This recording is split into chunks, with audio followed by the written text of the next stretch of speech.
Hello everyone, Pyro here. When we recorded the next 3 episodes, we did not get game audio. Now I went back in and added the music back, but sound effects are kind of a lost cause. Hopefully you don't mind, and once we get to episode 31, everything goes back to normal.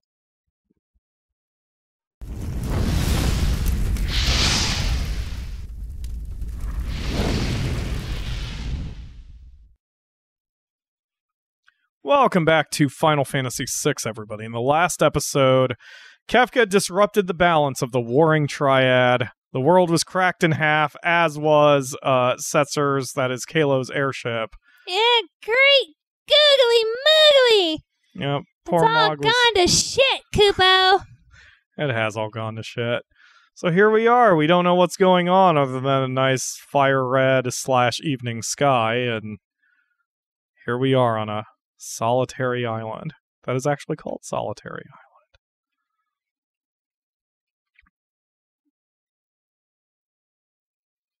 Island. Hey, buddy. Are you okay, little friend? Are you all that's left of us? This decrepit old house we haven't seen yet before. But look, there is a survivor. There's 2 survivors.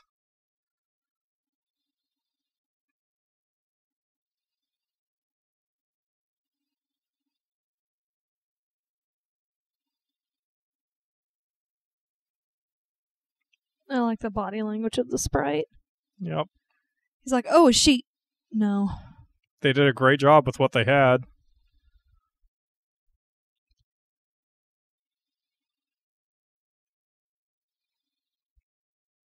Oh, there we go. Oh, Phoenix!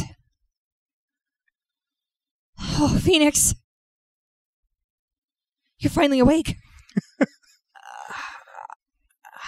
How long have I been sleeping? 1 year as of today. I'm starting to think you might be out for good. A whole year? You've been taking care of me all this time? Yes, I must say I'm a bit knackered.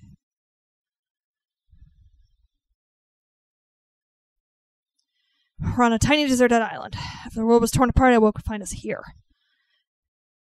After the world was torn apart? So that wasn't just a dream. What about everyone else? Where's Edis? I don't know. For all I know, this island could be the only part of the world that's still above water. Ever since that day, the world's been sliding deeper and deeper into ruin. Plants wither, animals waste away. The other people who were here with us all gave up hope. One after the next, they flung themselves from the northern cliffs in despair. So, everyone could already be...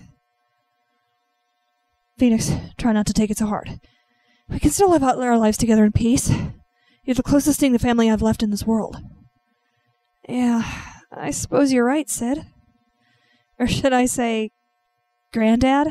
Is it alright if I call you that? Cock-blocked. Granddad, eh? You're gonna make an old man blush. All of a sudden I have a granddaughter. Granddad.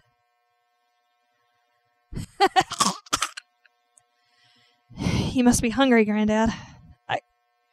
Actually, I haven't had anything to eat since I fell ill 3 days ago. What would you like? Well, unless I ask for fish, I won't get anything. That's all there is here. I'll go catch some. So this begins what I refer to as the fish sequence. The only thing in Final Fantasy VI that will cause me to rage like an alcoholic. So in the first run... Batten down the hatches, everybody! I freaked the fuck out because I was trying to be comedic and shit and it just didn't work. But I'm going to show you how to do the fish sequence properly and why this pisses me off so much. You have to go down to the beach. You have to wait for him to get up. Then you talk to him. Granddad, here's a fish. Thanks. Cough hack, I can't seem to shake this thing. And then you go back down and you have to go here and then you have to wait and then you have to wait for a fish to get close enough. And only the fast moving fishes are the ones you want. So you just stand here and stand here and stand here and stand here and stand here and oh, there's a fish, but you can only take one at a time. Get the fuck out of my way, bird. So then you have to run back up here and then you run over here and then you go over here and here's a fish, granddad. Thank you, munch, chomp, chomp, chomp. I can't just seem to shake this thing. And this shit can go on for a fucking half hour. But here's the reason I really hate it.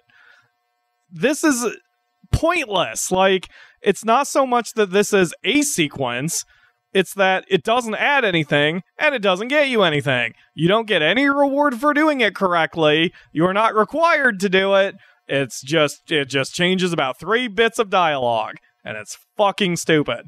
So, what we're gonna do is intentionally fuck it up. Cough hack, I can't seem to shake this thing. So I think if I just keep doing this, what's going on is it's taking a point off. So like the way it works, every time you go in, I think, he loses a point of his health and the fish restore a point of his health, or so many points of his thing, of his health. So eventually the idea is that you will get him healthy again. So what we're going to do is we're going to be assholes and we're going to just hang out here and get slow-moving fish. And if a slow-moving fish doesn't happen to come by, well, that's just too damn bad. So later in the game, you come back here and there's a magicite on the beach. I'm afraid I may not... Go ahead. I'm afraid may not be long for this world. So if you come back here, there is a magicite, but the magicite's presence, quality, and like what the magicite is does not matter if Sid survives this or not. So just to show everybody how not to do this, come here, slow-moving fish, you piece of shit. You actually can save your game at this point. You can leave the little house and you go to the overworld.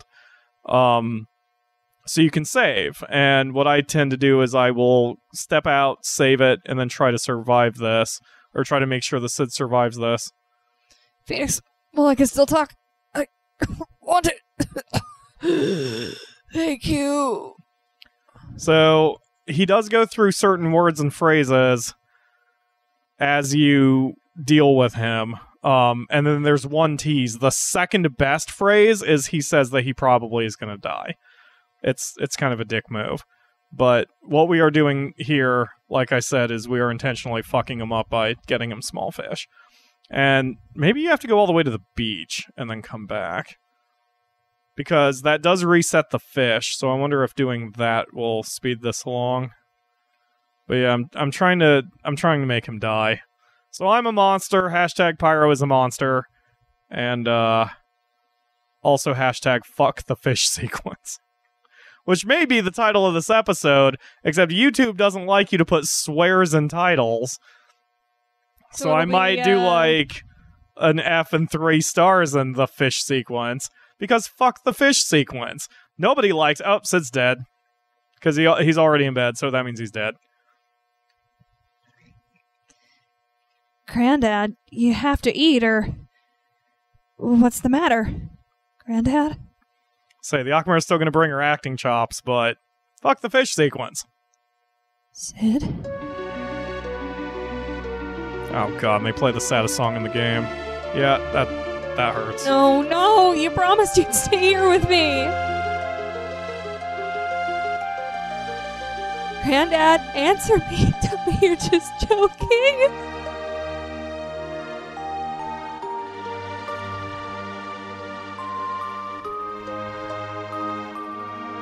Cliffs to the north, right? Cliffs to the north.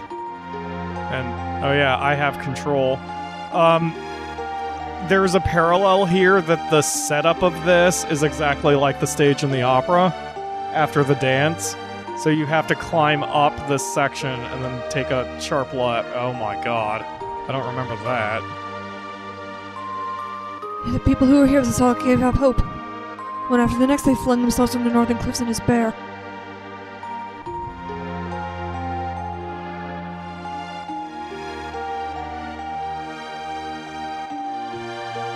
Everyone's gone. Even Edith. There's nothing left for me in this world.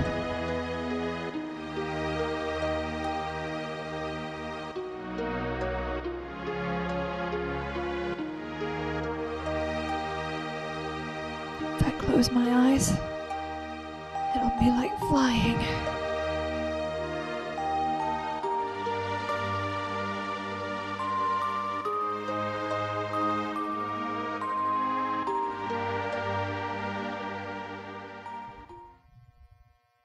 But surprisingly, that does not end the game, which is why it does not matter. The fish sequence doesn't matter, and that's why it bothers me so much. It's not the feeling behind it, or the story, or the plot. I think it's fine. It's because it doesn't matter, and it goes too long. It can last upward of a half hour. Instead, not only did she somehow survive the fall...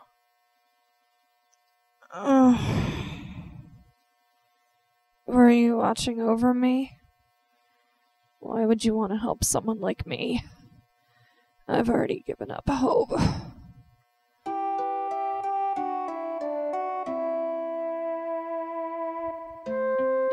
This bandana. It couldn't be. Hey, little bird, where do you come from? Is this the person who wrapped your wound still alive? Please tell me.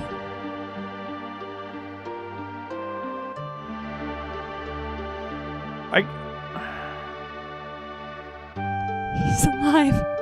Edith is alive. I guess... maybe I've been interpreting that all wrong. Maybe she runs to the beach and considers throwing herself off the cliff.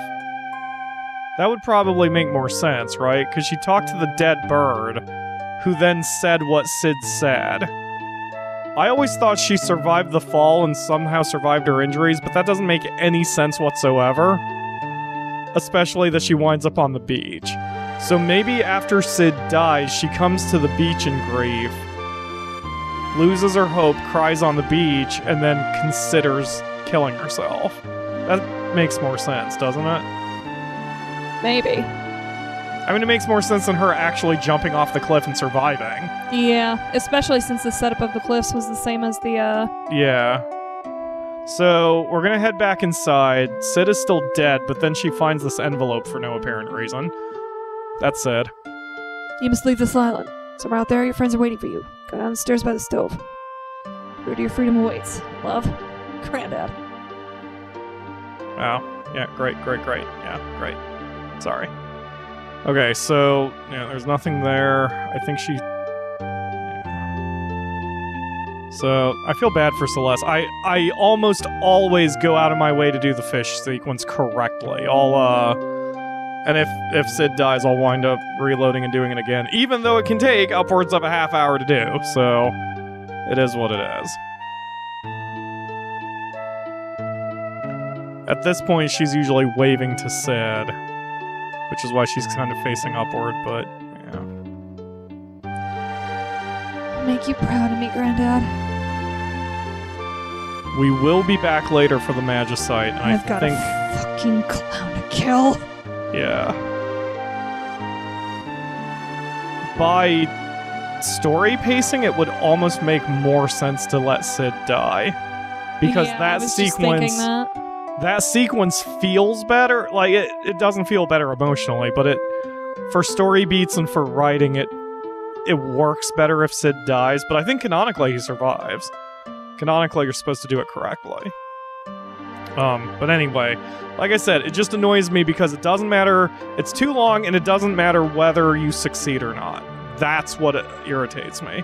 If it was shorter, or if it did matter, that'd be different. But it doesn't affect your treasures or anything other than a few dialogue options, which is a little annoying.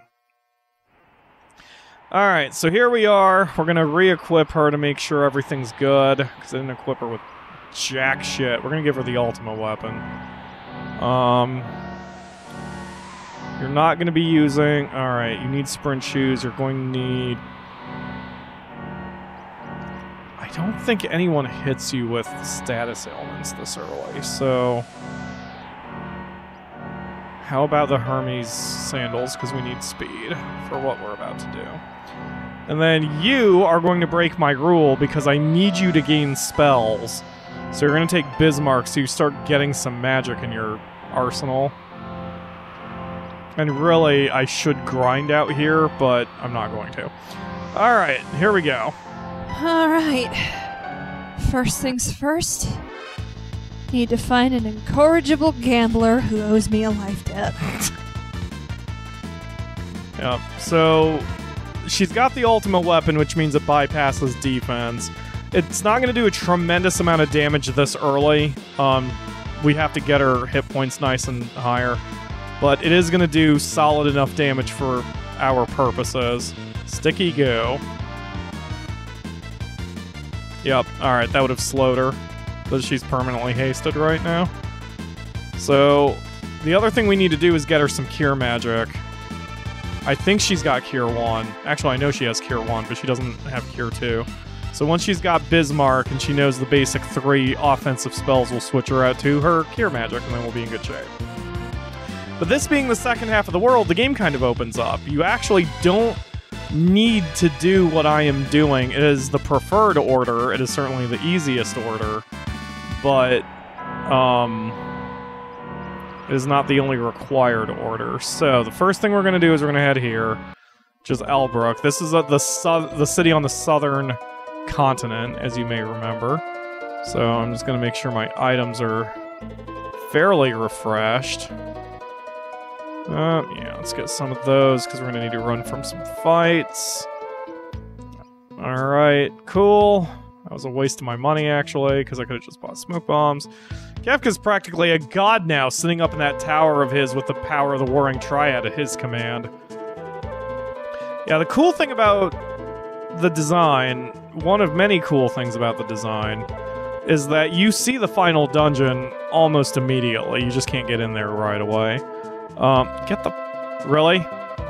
Okay. So, alright. Yep, that's fine. Okay. Thank you, sir. Alright. So, really? Both directions, huh, sir?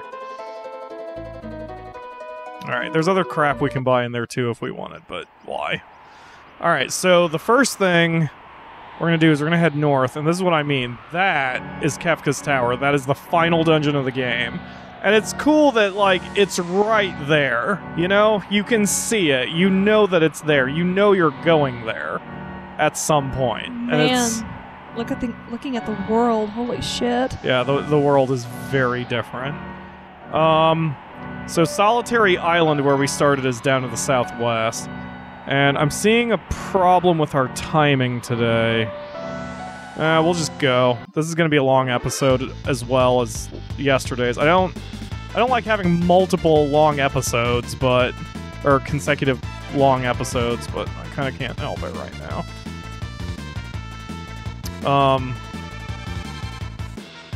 But we're going to have to do a little cheating in the next area too, that I can't do outside this version.